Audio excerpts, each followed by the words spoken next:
Assalamualaikum warahmatullahi wabarakatuh. Allahu Akbar, Allahu Akbar, Allahu Akbar, Allahu Akbar. Asyhadu an la ilaha illallah. Asyhadu an la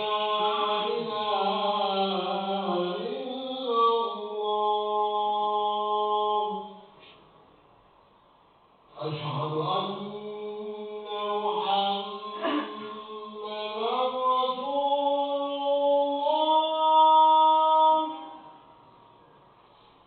أشهد أن محمدا رسول الله.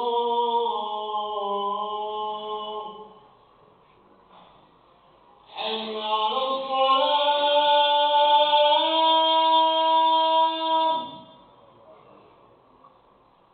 حي على الصلاة،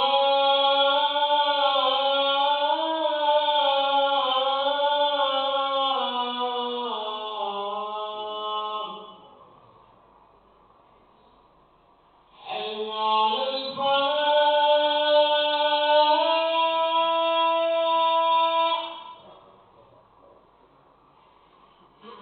حي على الفلاح.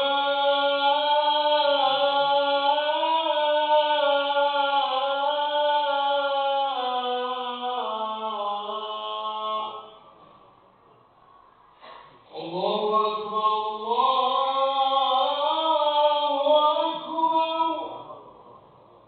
لا إله إلا الله.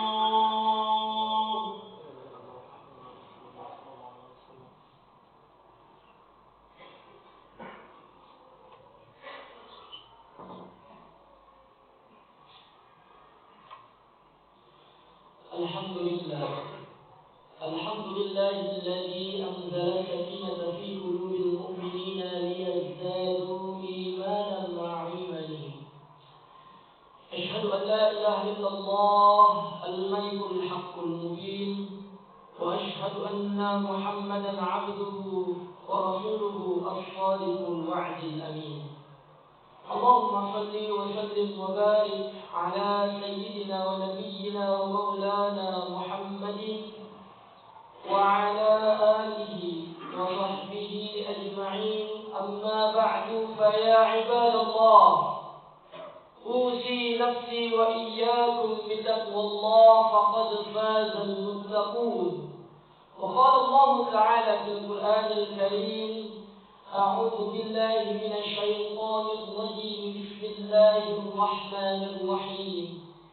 يا أيها الذين آمنوا اتقوا الله حق تقاته ولا تموتن إلا وأنتم مسلمون. وقال الله تعالى في آية أخرى: إن الذين قالوا ربنا الله ثم استقاموا فلا خوف عليهم ولا هم يحزنون، أولئك أصحاب الجنة خالدين فيها جزاء بما كانوا يعملون.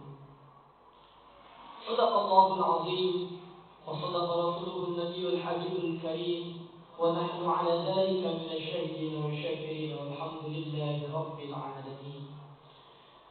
Alhamdulillah, bersyukur kita kepada Allah atas nikmat yang Allah berikan kepada kita semuanya di siang hari Jumat ini yang suasananya teduh. Di hari Jumat ini Allah ringankan langkah kaki kita, Allah gerakkan hati kita untuk menuju masjid yang kita cintai ini, untuk menunaikan kewajiban kita sebagai seorang muslim, yakni salat Jumat berjamaah. Banyaklah bersyukur karena nikmat yang Allah berikan teramat banyak. Bahkan Allah sampaikan: wa in ta'uddu ni'matallahi la tuhsuha. Jika manusia ingin menghitung banyaknya nikmat yang Allah berikan kepadanya, maka manusia tak akan sanggup untuk menghitungnya. Oleh karenanya, Di hari Jumat ini mari sama-sama kita perbanyak bersyukur kepada Allah Subhanahu wa taala. Salawat dan salam kepada baginda Nabi Muhammad sallallahu alaihi wasallam. Semoga kelak di yaumul qiyamah nanti kita diakui baginda Nabi Muhammad sallallahu alaihi wasallam sebagai umatnya, dan semoga kita mendapatkan syafaat uzma di yaumul qiyamah nanti dari baginda Nabi Muhammad sallallahu alaihi wasallam. Hadirin sidang salat Jumat yang Allah semoga ridhai dan Allah cintai. Khatib senantiasa berwasiat kepada diri khatib pribadi khususnya dan umumnya untuk para jemaah sekalian, mari sama-sama di hari Jumat ini kita jadikan hari ini hari momentum kita kembali kepada Allah dengan sebenar-benarnya, taubatan nasuha. Kita kembali kepada Allah dengan sebenar-benarnya. Kita berusaha sekuat tenaga kita menjalankan apa yang Allah perintahkan, dan sekuat tenaga kita untuk menjauhi apa yang Allah larang dalam kehidupan di dunia ini. Tahun telah berganti. Mungkin bagi sebahagian orang, mereka telah menyusun rencana dan harapan tahun ini. Setiap pergantian tahun, baik pergantian tahun Masehi ataupun tahun Hijriah, setiap kita pasti memiliki harapan dan keinginan. Dan juga harapan dan keinginan itu mungkin terangkum di doa terakhir kita, di setiap kita menutup doa kita. Rabbana atina fid dunya hasanah wa fil akhirati hasanah wa qina adzabannar. Inilah rangkuman daripada harapan, keinginan dan doa-doa kita di setiap pergantian tahun, di setiap bertambah usia. Mungkin inilah yang kita harapkan. Kita bahagia di dunia, kita bahagia di akhirat, dan kita dijauhkan daripada api nerakanya Allah Subhanahu wa taala. Mustahil setiap orang berganti tahun, mustahil setiap orang bertambah usia mintanya diberikan susah. Pasti orang meminta untuk diberikan kebahagiaan oleh Allah Subhanahu wa taala. Pertanyaannya, sudah berapa kali pergantian tahun? Sudah berapa kali bertambahnya usia kita? Adakah kita semakin dekat dengan Allah Subhanahu wa taala? Konsep bahagia yang Allah tawarkan dalam Al-Quran, bahagia bukan banyak harta, bahagia bukan tinggi jabatan, bahagia bukan punya ketampanan, bahagia bukan punya banyak anak dan istri yang cantik. Allah tawarkan kebahagiaan dalam Al-Quran. Innal ladzina qalu rabbuna Allah. Ketika engkau katakan Allah Tuhanmu, lalu engkau istiqamah, tsumma istaqamu, dan engkau istiqamah dengan hal itu, artinya ketika kita yakin Allah Tuhan kita, perkara dunia kita sandarkan kepada Allah, perkara rezeki kita sandarkan kepada Allah, perkara jabatan kita sandarkan kepada Allah, dan apabila Allah berikan itu semua, itu semakin mendekatkan kita kepada Allah Subhanahu wa taala. Inilah konsep bahagia. Artinya ketika kita mengejar harta, kita mengejar jabatan, bukan karena Allah, berarti itu belum bahagia. Dan ketika kita dapatkan itu semua, kita dapatkan ilmu yang tinggi, gelar yang banyak, kita dapatkan harta yang banyak, jabatan yang tinggi, namun tidak semakin mendekatkan diri kita kepada Allah Subhanahu wa taala. Itu bukanlah konsep bahagia yang Allah tawarkan dalam Al-Quran. Karena Allah sampaikan, innal ladzina qalu rabbuna Allah tsumma istaqamu. Ketika kau katakan Allah Tuhanmu dan kau istiqamah dengan kalimat itu, fala khaufun 'alaihim wa la hum yahzanun. Allah akan hadirkan dalam hatimu ketenangan. Tidak ada rasa kekhawatiran terhadap kehidupan di dunia ini, dan tidak ada rasa ketakutan terhadap kehidupan di dunia ini. Banyak hari ini orang tinggi jabatan, namun seperti tak punya harga diri. Banyak hari ini orang punya harta yang banyak, namun digunakan untuk sombong-sombongan, untuk merendahkan orang lain. Banyak harta namun banyak cicilan pula. Inilah jika konsep bahagia yang kita inginkan. Bahagia namun hati sempit, bahagia namun pikiran rumit. Allah tawarkan dalam Quran bahagia itu tenang hati, tenang pikiran. Tidak ada rasa ketakutan terhadap kehidupan dunia ini. Jika hari ini kita masih takut terhadap jabatan yang kita miliki, berarti kita belum bahagia dengan jabatan itu. Karena apa? Kita jauh daripada Allah Subhanahu wa taala. Jika hari ini kita dapatkan harta yang banyak, gaji yang besar, namun masih ditimpa kesempitan hati, kerumitan pikiran, berarti kita belum bahagia dengan harta yang banyak. Karena apa? Mungkin harta itu belum kita gunakan di jalan Allah Subhanahu wa taala. Apa ganjarannya ketika mereka yakin dengan Allah dan mereka istiqamah, mereka tidak khawatir terhadap kehidupan dunia dan mereka tidak takut terhadap kehidupan dunia ini? Allah hadiahkan, ulaika ashabul jannah. Mereka itulah penghuni surganya Allah, khalidina fiha. Mereka masuk ke dalam surganya Allah, kekal di dalamnya. Jazaa'an bima kanu ya'malun. Itu asbab mereka yakin Allah punya kuasa. Mereka tidak mengandalkan hartanya, mereka tidak mengandalkan jabatannya. Tahun berganti, harapan pun harus tetap kepada Allah Subhanahu wa ta'ala. Jangan sampai bergantinya tahun hanya bertambahnya maksiat kita, bergantinya tahun hanya bertambah dosa kita kepada Allah Subhanahu wa ta'ala, yang mana kita sama-sama tahu dosa, maksiat, keburukan yang kita kerjakan akan menghasilkan murkanya Allah Subhanahu wa ta'ala. Maka jangan salahkan jika kehidupan kita berganti tahun, kamu tidak ada kebahagiaan yang kita dapatkan. Mungkin karena asal kita belum kembali kepada Allah Subhanahu wa ta'ala. Isma syaitan fa innaka mayyitun. Kita boleh hidup suka hati kita. Kamu ingat kita akan mati, kita akan wafat. Kullu nafsin dha'iqatul maut. Siapa yang bernyawa pasti akan menghadapi yang namanya kematian. Apa yang sudah kita persiapkan untuk menghadapi kematian tersebut? Apa yang sudah kita persiapkan? Sudahkah kita memahami bacaan salat kita? Sudahkah kita memahami esensi daripada salat itu? Kita salat tapi yang banyak maksiat, berarti salat kita belum bisa mencegah daripada perbuatan keji dan munkar. Apa asbabnya?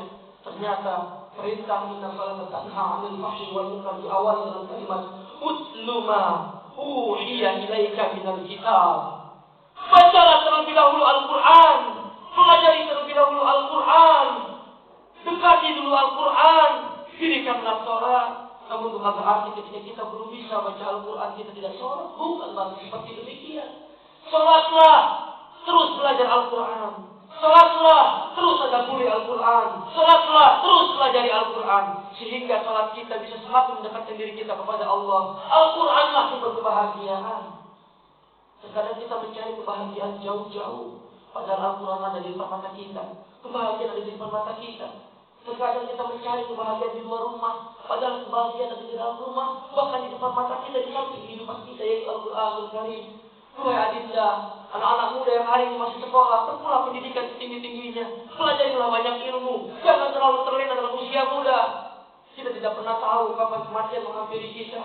Maka pastikan apa yang kita kerjakan selama di kehidupan ini adalah kebaikan, adalah amal saleh yang kelak akan menjadi bekal terbaik kita untuk menghadap Allah Subhanahu wa ta'ala, yang kelak bisa membahagiakan kedua orang tua kita di akhirat kelak. Karena salah satu bekal terbaik orang tua adalah awal dzul yad'ulah, anak-anak yang saleh yang senantiasa mendoakan kedua orang tuanya. Wahai ayahanda, mungkin hari ini kita sibuk bekerja, mencari nafkah, menghabiskan waktu kita lebih banyak di luar rumah ketimbang di dalam rumah. Namun jangan sampai lupa, kita dekatkan anak kita dengan agama. Kita punya tanggung jawab. Jangan sampai nanti kita dibebankan, diberatkan siksaan kita karena kita tidak mendidik anak-anak kita ke dalam jalan agama.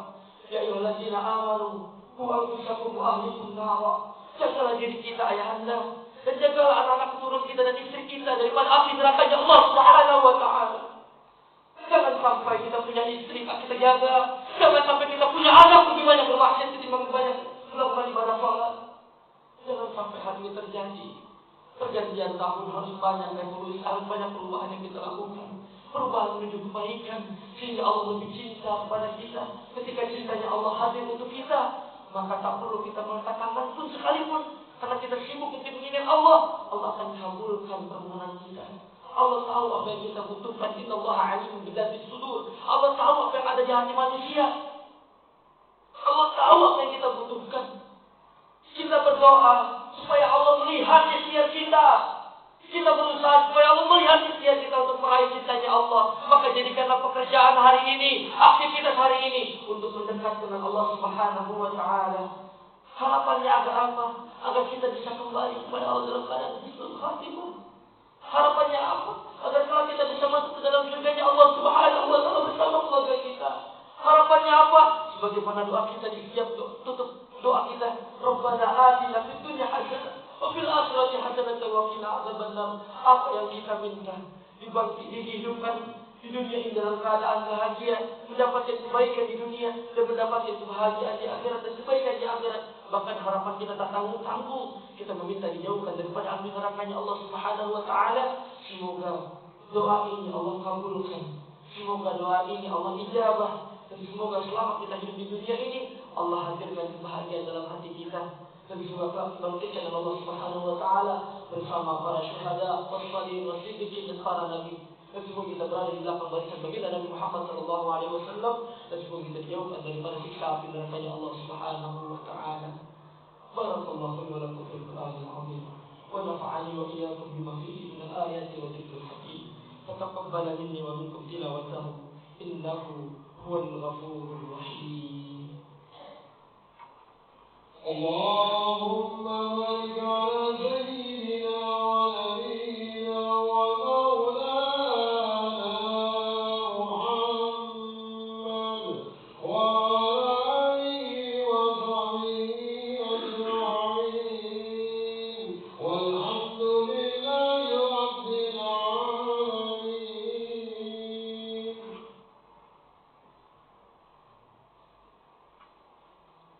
Alhamdulillahi wa kafa. Wassalatu wassalamu ala nabiyyina Muhammadin al-Mustafa wa ala alihi ahli sidqi wal wafa. Asyhadu an la ilaha illallah wahdahu la syarika lah wa asyhadu anna Muhammadan abduhu wa rasuluhu la nabiyya wa la rasula ba'dah. Qala Allah ta'ala fil Qur'anil Karim, ya ayyuhalladzina amanu ittaqullaha haqqa tuqatih wa la tamutunna illa wa antum muslimun. وقال تعالى إن الله وملائكته يصلون على النبي يا أيها الذين آمنوا صلوا عليه وسلموا تسليما. اللهم صل على سيدنا محمد عبدك ونبيك ورسولك النبي الأمي وعلى آله وصحبه وسلم تسليما عدد ما أحاط به علمك وخط به قلمه وأحصاه كتابه. ورضى اللهم عن سادتنا أبي بكر وعمر وعثمان وعلي وعن الصحابة أجمعين وعن التابعين والتابعين بإحسان إلى يوم الدين. قال رسول الله صلى الله عليه وسلم من كان يومه خيرا من أمسه فهو رابح ومن كان يومه سواء من أمسه فهو خاسر ومن كان يومه شر من أمسه فهو ملعون. Hadirin sidang salat Jumat yang semoga senantiasa ridho dan Allah cintai. Sebagai penutup di khutbah kedua ini, Khatib ingin mengingatkan kepada hadirin semuanya. Rasulullah menyampaikan bahwasanya siapa orang yang lebih baik daripada hari kemarin, maka dia termasuk orang-orang yang beruntung. Dan siapa orang yang sama seperti hari kemarin, maka dia termasuk orang-orang yang rugi. Dan Rasulullah menyampaikan siapa orang yang lebih buruk daripada hari kemarin, maka ini doa Rasulullah, ini statement dari Rasulullah SAW. Siapa orang yang lebih buruk daripada hari kemarin, maka dia termasuk orang-orang yang celaka. Oleh karenanya kita berharap kepada Allah. Kita sama-sama memohon kepada Allah Subhanahu wa taala khutbah kedua ini. Mari sama-sama kita memohon kepada Allah agar Allah ampuni segala dosa-dosa kita. Tundukkan sejenak hati kita. Tundukkan pandangan kita bukan untuk tidur. Tundukkan pandangan kita, tundukkan hati kita. Sadarilah betapa banyak dosa-dosa kita telah kita lakukan di tahun-tahun kemarin. Sadarilah kita ini pendosa. Sadarilah kita ini telah lalai kepada Allah. Sadarilah mungkin kita telah jauh daripada Allah. Sadarilah kita mungkin telah jauh daripada Al-Quran. Sadarilah kita mungkin jauh daripada menjalankan kita sunnah Rasulullah SAW. Sadarilah kita lupa, banyak lupanya dengan Allah Subhanahu wa taala. Banyak meminta mengandalkan diri sendiri pada Allah yang punya kuasa. Kita tak mungkin bisa melihat tanpa pemberian dari Allah Subhanahu wa taala. Kita tak mungkin bisa bekerja tanpa pemberian daripada Allah Subhanahu wa taala. Maka sadarilah hari ini. Sama-sama tundukkan hati kita. Sadarilah diri kita yang mungkin sudah usia senja, yang mungkin masih muda. Hari ini Allah masih berikan kekuatan, Allah masih berikan kehidupan. Artinya Allah masih sayang kepada kita. Allah masih berikan kesempatan untuk kita bertaubat kepada Allah Subhanahu wa taala. Allah masih izinkan kita hidup hari ini. Artinya Allah masih ingin kita kembali kepada Allah Subhanahu wa taala. Innallaha la yughayyiru ma biqaumin hatta yughayyiru ma bi anfusihim. Kita tidak akan bisa merubah diri kita. Allah tidak akan merubah diri kita sebelum kita merubah diri kita sendiri. Sendiri kita dipaksa oleh Allah. Maka dari itu, di khutbah kedua ini mari sama-sama kita sadari. Mari sama-sama kita bermuhasabah diri. Kita sadarilah mungkin kita lebih banyak men-scroll HP, lebih banyak melihat sosial media, lebih banyak melihat yang lain-lain hal yang tidak bermanfaat ketimbang kita membaca Al-Quran. Sadarilah hal itu.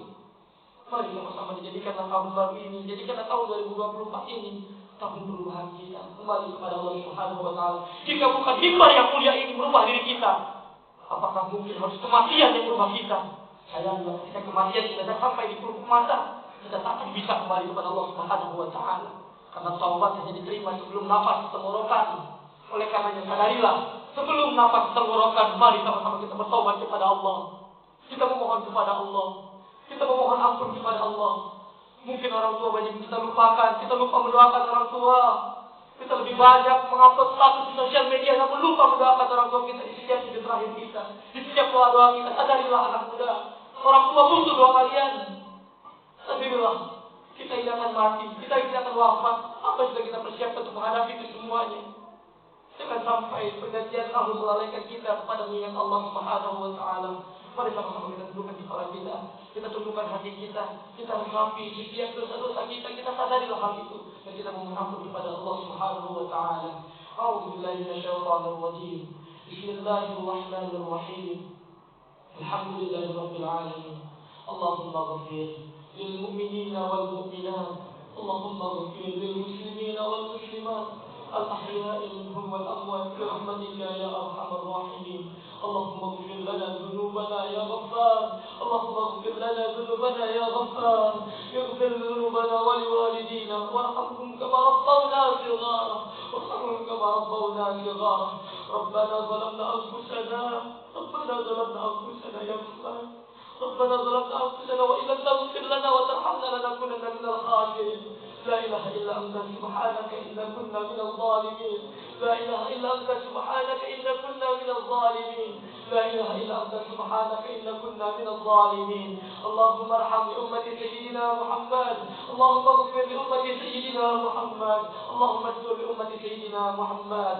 اللهم اجبر لأمة سيدنا محمد. اللهم انصر إخواننا والمجاهدين في فلسطين. اللهم أعز الإسلام والمسلمين وأذل الشرك والمشركين ودمر أعداءك الدين. اللهم احفظ مسجد الأقصى من اليهود الغاشمين. اللهم احفظ مسجد الأقصى يا أكرم الأكرمين برحمتك يا أرحم الراحمين. إنك على كل شيء قدير برحمتك يا أكرم الأكرمين. اللهم لا تدع لنا ذنبا إلا غفرته ولا هما إلا فرجته ولا دينا إلا قضيته ولا حاجة من هوائج الدنيا والآخرة إلا قضيتها ويسرتها يا أرحم الراحمين. اللهم إنا نسألك العفو والعافية في ديننا ودنيانا وأهلنا وأموالنا. اللهم استر عوراتنا وآمن روعاتنا. اللهم احفظنا من بيننا ومن خلفنا وعن يميننا وعن شمائلنا ومن فوقنا ونعوذ بعظمتك أن نغتال من تحتنا. اللهم اختم لنا بحسن الخاتمة ولا تختم علينا بسوء الخاتمة. ربنا آتنا من لدنك رحمة وهيئ لنا من أمرنا رشدا. ربنا يا الله آتنا في الدنيا حسنة وفي الآخرة حسنة وقنا عذاب النار. عباد الله، إن الله يأمر بالعدل والإحسان وإيتاء ذي القربى وينهى عن الفحشاء والمنكر والبغي يعظكم لعلكم تذكرون. ولذكر الله أكبر. أقيموا الصلاة. الله أكبر الله أكبر. أشهد أن لا إله إلا الله. أشهد أن محمدا رسول الله. حي على الصلاة حي على الفلاح. قد قامت الصلاة قد قامت الصلاة. الله أكبر الله أكبر. لا إله إلا الله.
بسم الله الرحمن الرحيم.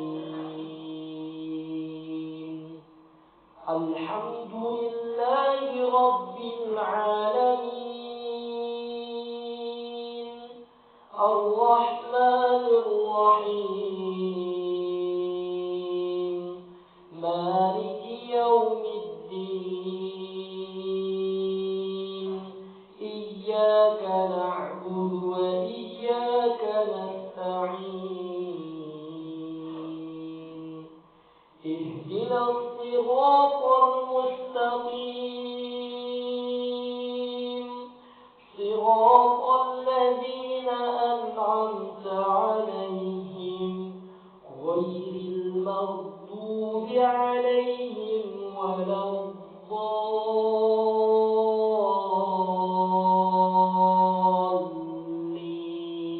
الضالين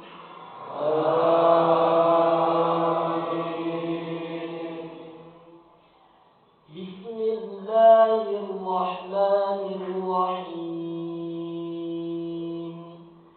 سبح اسم ربك الأعلى الذي خلق فسوى والذي قدر فهدى والذي أخرج المرعى فجعله غثاء أهوى سنقرئك فلا تنسى إلا ما شاء الله إنه يعلم الجهر وما يخفى ونيسرك لليسرى فذكر إن نفعت الذكرى سيذكر من يخشى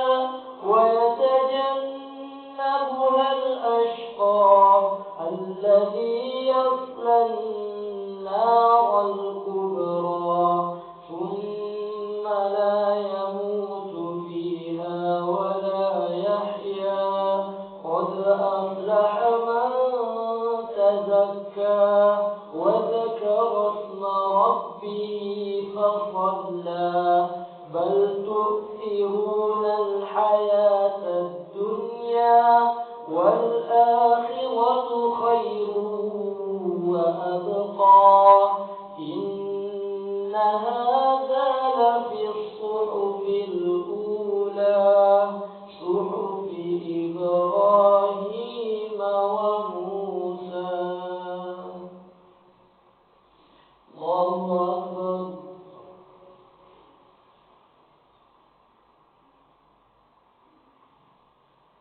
سمع الله لمن حمده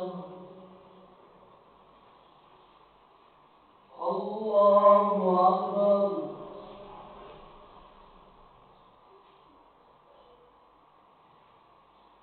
الله أكبر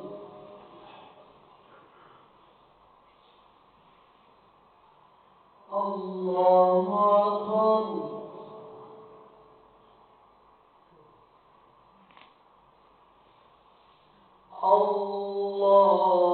الله أكبر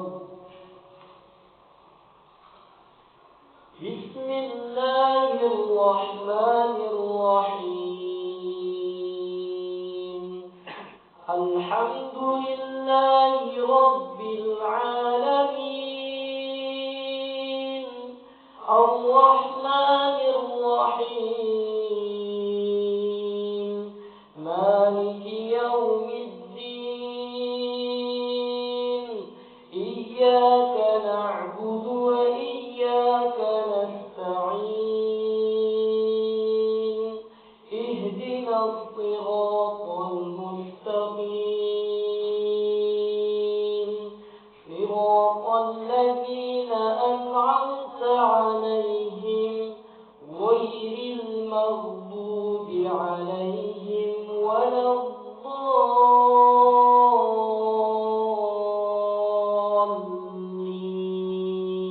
الضالين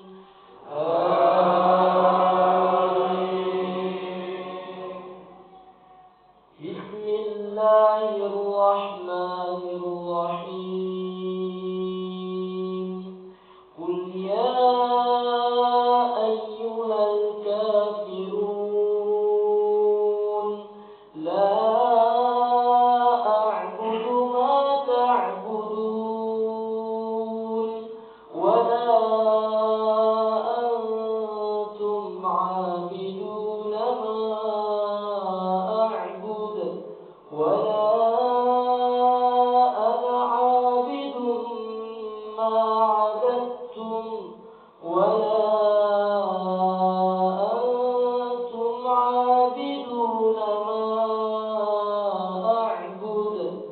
لكم دينكم ولي دين.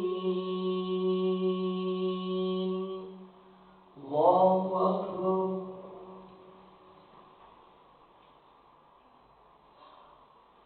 سمع الله لمن حمده. الله أكبر. الله أكبر. الله أكبر.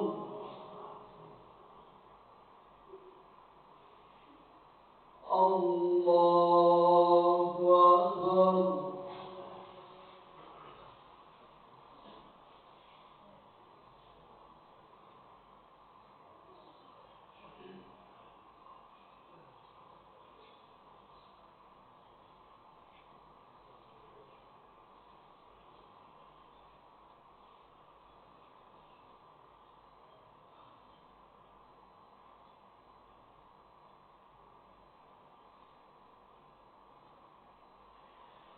السلام عليكم ورحمة الله. السلام عليكم ورحمة الله.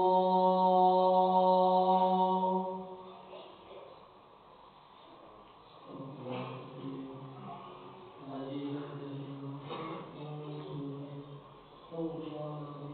الذي لا إله إلا هو الحي القيوم لا تأخذه سنة استغفر الله العظيم الذي لا إله إلا هو الحي القيوم لا تأخذه سنة من جميع المعاصي والذنوب لا حول ولا قوة إلا بالله العلي العظيم. اللهم أنت السلام ومنك السلام وإليك يعود حينا ربنا بالسلام وادخلنا جنتك دار السلام. تبارك ربنا وتعاليت يا ذا الجلال والإكرام. الفاتحة. الحمد لله على السلام إياك نعبد وإياك نستعين اهدنا الصراط المستقيم صراط الذين أنعمت عليهم غير المغضوب عليهم. استغفر الله العظيم استغفر الله العظيم استغفر الله العظيم فلا حمد ولا محدود. أعوذ بكلمات الله التامات من شر ما خلق. بسم الله الذي لا يضر مع اسمه شيء في الأرض ولا في السماء وهو السميع العليم. الحمد لله رب العالمين حمدا شاكرين حمد الناعمين حمدا يوافي نعمه ويكافئ مزيده. يا ربنا لك الحمد كما ينبغي لجلال وجهك الكريم وعظيم سلطانك. اللهم صل على سيدنا محمد وعلى آل سيدنا محمد. اللهم يا غني يا حميد يا مبدع يا معيد يا رحيم يا ودود أغننا بحلالك عن حرامك وبطاعتك عن معصيتك وبفضلك عمن سواك. اللهم يا غني يا حميد يا مبدع يا معيد يا رحيم يا ودود أغننا بحلالك عن حرامك وبطاعتك عن معصيتك وبفضلك عمن سواك. اللهم يا غني يا حميد يا مبدع يا معيد يا رحيم يا ودود أغننا بحلالك عن حرامك وبطاعتك عن معصيتك وبفضلك عمن سواك. اللهم اقسم لنا من خشيتك ما تهون به بيننا وبين معصيتك ومن طاعتك ما تبلغنا بها جنتك ومن